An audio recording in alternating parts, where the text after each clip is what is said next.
하두셋. 안녕하십니까. 산마열혈입니다. 송덕수 교수님 제10판 심리인법 강의 3회도 1139페이지 제2관의 지명채권의 양도 보겠습니다.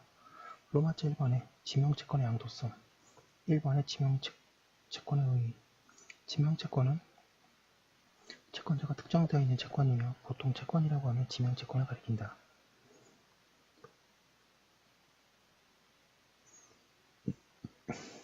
지명채권의 경우에는 증권적 채권과는 달리 채권의 성립, 존속, 행사, 양도의 증서의 작성, 교호 등이 필요하지 않다.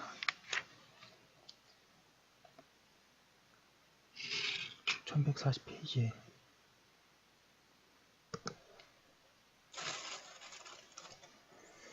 이번에 양도의 원칙 지명채권은 원칙적으로 양도성을 갖는다. 그러나 뒤에 보는 바와 같이 상당히 넓은 범위에서 양도가 제한된다. 판례보겠습니다.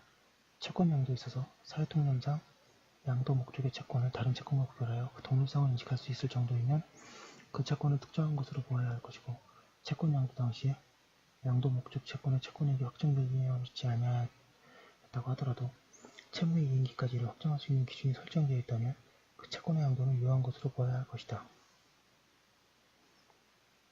양가름 이은 장래의 채권도 양도 당시 기본적 채권관계가 어느 정도 확정되어 있어 그 권리의 특정이 가능하고 가까운 장래에 발생할 것임을 상당 정도 기대되는 경우에는 이를 양도할 수 있을 것이다.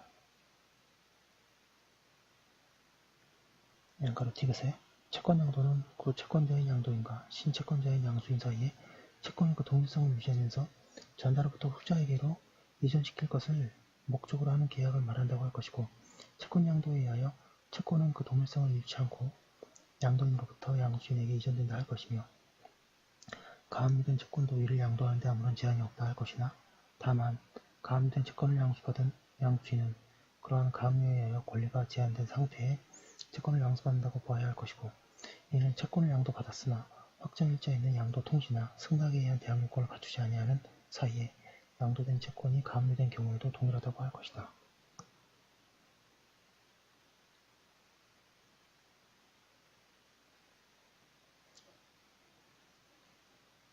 그리고 일반적으로 채권에 대한 가압류가 있더라도 이는 채무자가 제3채무자로부터 현실로 급부를 추심하는 것만을 금지하는 것일 뿐, 채무자는 제3채무자를 상대로 그 이행을 구하는 소송을 제기할 수 있고, 법원은 가압류가 되어 있음을 이유로 이를 배척하는 수는 없는 것이 원칙이다.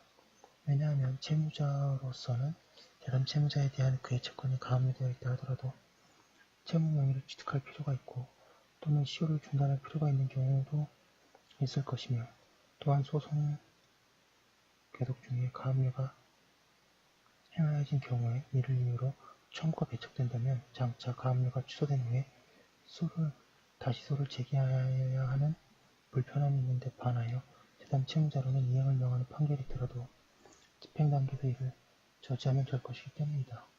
또한 이와 같은 채권 가압류의 처분금지의 효력은 본안소송에서 가압류 채권자가 승소하여 채무명의를 얻는 등으로 피보전 권리의 존재가 확정되는 것을 조건으로 하여 발생하는 것이므로,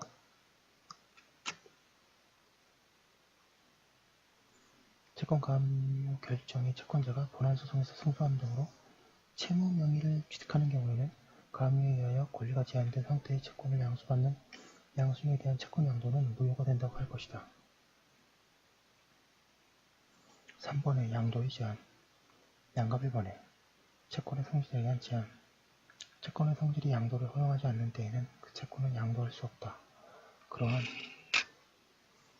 1141페이지 채권의 예로는 동그라미 1번에 채권자가 변경되면 급부의 내용이 전혀 달라지는 채권, 동그라미 2번에 채권자가 변경되면 권리의 행사가 크게 달라지는 채권, 동그라미 3번에 특정의 채권자와의 사이에서 결제되어야 하는 채권, 동그라미 4번에 채권 사이에 주종의 관계가 있는 경우에 종된 채권을 둘 수 있다. 그리고 전세금 반환 청구권은 전세권이 존재하는 상태에서는 전세권과 분리하여 양도할 수 없다. 나아가 판례는 매매로 인한 소유권 이전 등기 청구권은 그 권리의 성질상 양도가 제한된다고 한다. 한편 근로기준법상 임금은 직접 권리자에게 지급하도록 규정되어 있으나 이는 양도금지 규정을 한 이유로 임금 채권을 양도할 수 있다고 하여야 한다.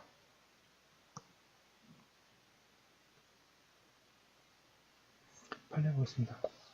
양가로 기억에 부동산의 매매로 인한 소유권 이전 등기 청구권은 물권의 이전을 목적으로 하는 매매의 효과로서 매도인이 부담하는 재산권 이전 의무의 한 내용을 이루는 것이고, 매도인이 물권행위 성립 요건을 갖추도록 의무를 부담하는 경우에 발생하는 채권적 청구권으로 그 이행 과정에 신뢰관계가 따르므로 소유권 이전 등기 청구권을 매수인으로부터 양도받은 양수인은 매도인이 그 양도에 대하여 동의하지 않고 있다면 매도인에 대하여 채권 양도를 원인으로 하여 소유권 이전 등기 절차의 이행을 청구할 수 없고,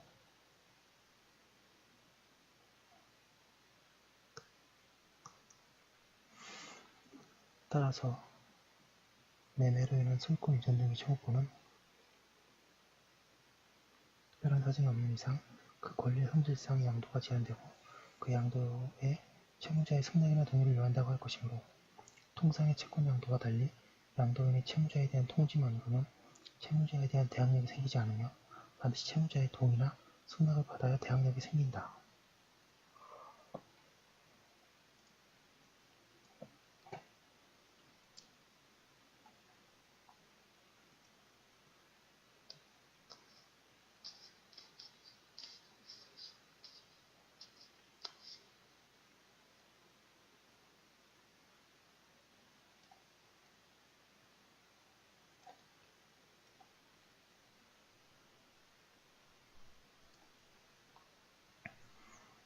또한 다세대 건물에 대한 불량계약상의 매수인의 지위를 양수하지 않은 이상 매수인으로부터 채권으로서의 소유권 이전 등기 청구권을 양도받은 것만으로서는 양수인이 매도인에 대하여 그 다세대 건물의 매수인임을 주장할 수 없는 것이고, 이와 같은 매수인의 지위를 양수함에 있어서 계약의 상대방인 매도인과의 합의가 있어야 한다. 양가로 이윤에 근로자의 임금 채권의 양도를 금지하는 법률의 규정이 없으므로 이를 양도할 수 있다는 원심의 판단 부분에 잘못이 있다고 할 수는 없다. 그러나 근로기준법 제36조 1항에서 임금 직접 지급의 원칙을 규정하고 그에 위반하는 자는 처벌하도록 하는 규정을 두어 그 이행을 강제하고 있는 이유는 임금이 확실하게 근로자 본인의 수령에 들어가게 하여 그의 자유로운 처분에 맡기고 나아가 근로자의 생활을 보호하고자 하는 데 있는 것이므로, 이와 같은 근로기준법의 규정에 비추어 보면 근로자가 그 임금 채권을 양도한 경우라 할지라도 그 임금의 지급에 관하여는 같은 원칙이 적용되어 사용자는 직접 근로자에게 임금을 지급하지 아니하면 안 되는 것이고, 그 결과 직접 양수인이라도 할지라도 스스로 사용자에 대하여 임금의 지급을 청구할 수는 없다고 해석해야 할 것이며, 그렇게 하지 아니하면 임금 직접 지급의 원칙을 정한 근로기준법의 규정은 그 실효를 거둘 수가 없게 될 것이다.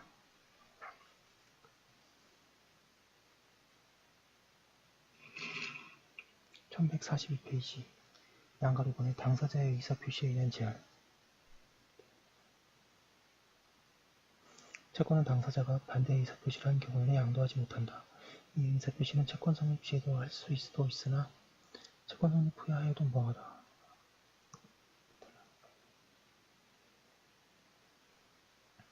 그런데 채권의 양도 금지의 의사표시가 있다고 하여도 그것으로서 선의 제3자에게는 대항하지 못한다. 제449조 제2항의 단서가 채권 양도 금지 특약으로서 대항할 수 없는 자를 선의 제3자라고만 규정하고 있어 채권자로부터 직접 양수한 자만을 가리키는 것으로 해석할 이유는 없으므로, 악의 양수인으로부터 다시 선의로 양수한 잔득자도 위 조항에서 선의 제3자에 해당한다고 보아야 한다. 그리고 선의의 양수인을 보호하고자 하는 위 조항의 입법 취지에 비춰볼 때 이러한 선의의 양수인으로부터 다시 채권을 양수한 잔득자는 그 선악의를 불문하고 채권을 유효하게 잔득한다고 할 것이다. 여기 제3자는 보호받기 위해서는 그가 선의 외에 선의일 때 과실이 없어야 하는가? 이 문제에 관해서도 학설이 나누어 있다.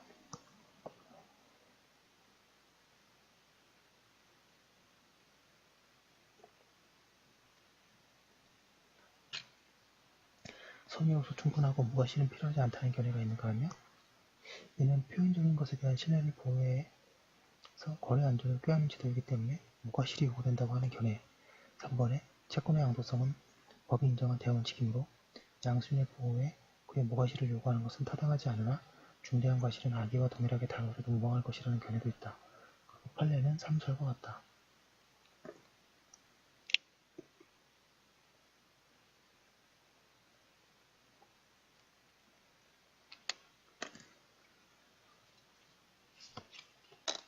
사견으로 채권은 원칙적으로 양도가 허용되는 것이므로 양수인과 같은 제3자가 서인이나 그에게 과실이 있더라도 보호하는 것이 마땅하며 그것이 민법 규정의 본문에도 부합한다.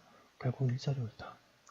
제3자가 선의의 제3자를 보호받기 위해서는 그가 선의임을 증명할 필요가 없고 제3자의 악의를 주장하는 자가 양도금지의 의사표시의 존재 및 제3자의 악의를 증명하여야 한다. 주의할 것은 제449조 제2항이 채권양도 금지의 특약은 선의의 제3자에게 태어날 수 없다고만 규정하고 있는데 우리 판례는 제3자의 중대한 과실은 악의와 같이 취급되어야 하므로 양도금지 특약의 존재를 알지 못하고 채권을 양수한 경우에 그 알지 못함의 중대한 과실이 있을 때에는 악의 양수인과 같이 양도에 의한 채권을 취득할 수 없다고 해석하고 있다는 점이다. 그런데 중과실을 악의와 동일시하는 것은 경우에 따라서는 타당성이 있을지 몰라도 법률을 껴놓는 해석일 뿐더러 민법의 여러 곳에서 선임원을 규정하고 있는데 이러한 사항에 관하여만 그렇게 해석할 근거가 있는지도 문제이므로 섣불리 그리할 일은 아니다. 1143페이지에 당사자의 의사표시에 의하여 양도가 금지되더라도 압류까지 금지되는 것은 아니다. 한편 판례는 당사자 사이에 양도 금지의 특약이 있는 채권이라도 전부명령에 의하여 전부되는 데에는 지장이 없고 양도 금지의 특약이 있는 사실에 관하여는 집행채권자가 선의인가 악의인가는 전부명령의 효력에 영향을 미치지 못하는 것인가 이와 같이 양도 금지 특약 채권에 대한 전부명령이 유효한 이상 그 전부 채권자로부터 다시 그 채권을 양수한 자가 그 특약의 존재를 알았거나 중대한 과실로 알지 못하였다고 하더라도 채무자는 그 특약을 근거로 삼아 채권 양도의 무효를 주장할 수 없다고 한다.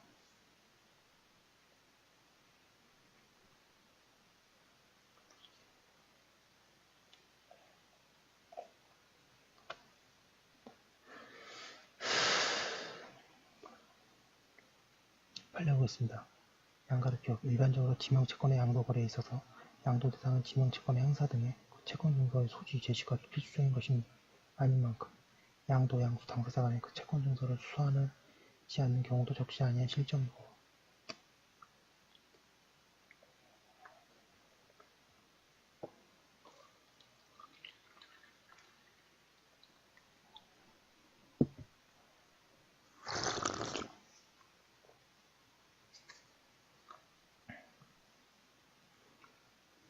또한 수수하더라도 양수인이 그 채권 증서의 내용에 대한 검토를 아예 하지 아니하거나 혹은 통상에 주된 관심사인 채권금액, 채권의 행사 시기 등에만 치중한 채 전반적 세부적 검토를 소홀히 하는 경우가 있을 수 있으며 그 밖에 전체 계약 조항의 수, 양도금지 특약 조항의 위치나 형상 등에 따라서는 채권 증서의 내용을 일일이 그리고 꼼꼼하게 검토하지 않은 채 간단히 훑어보는 정도만으로 손쉽게 그 특약의 존재를 알 수 없는 경우도 있을 수 있음에 비추어 나아가 양도금지 특약이 기재된 채권 증서가 양도인으로부터 양수인에게 수수되어 양수인이 그 특약의 존재를 알 수 있는 상태에 있었고 그 특약도 쉽게 눈에 띄는 곳에 알아보기 좋은 형태로 기재되어 있어 간단한 검토만으로는 쉽게 그 존재와 내용을 알아차릴 수 있었다는 등의 특별한 사정이 인정된다면 모르되 그렇지 아니하는 한 양도금지 특약이 기재된 채권 증서의 존재만으로는 곧바로 그 특약의 존재에 대한 양수인의 악의나 중과실을 추단할 수는 없다. 임직원이 불호위기에 처한 회사로부터 임금 등 채권을 확보하기 위하여 양도금지 특약이 있는 회사에 임대차 보증금 반환 채권을 양수한 경우에 양도금지 특약이 기재된 임대차 계약서가 존재하고 양수인이 회사의 임직원들이며 특히 일부는 전무 등 핵심 지위에 있었다는 사정만으로는 양수인의 악의나 중과실을 추단할 수 없다고 한 사례.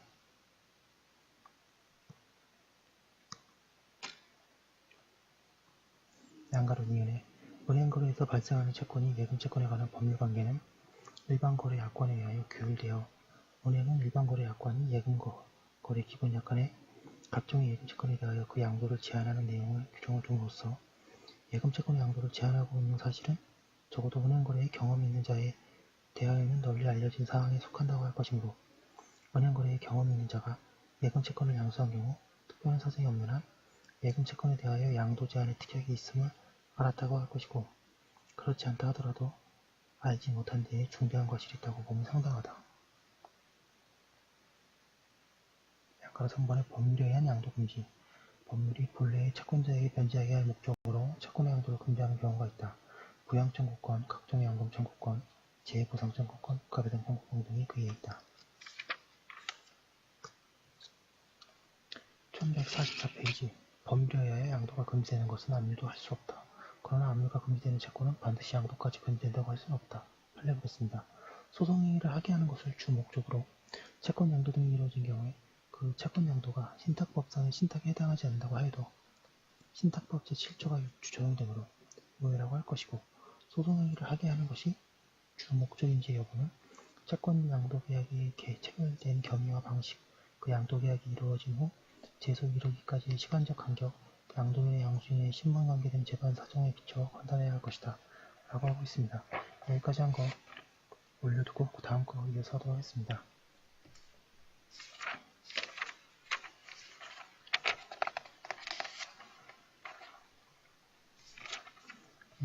잠시만요.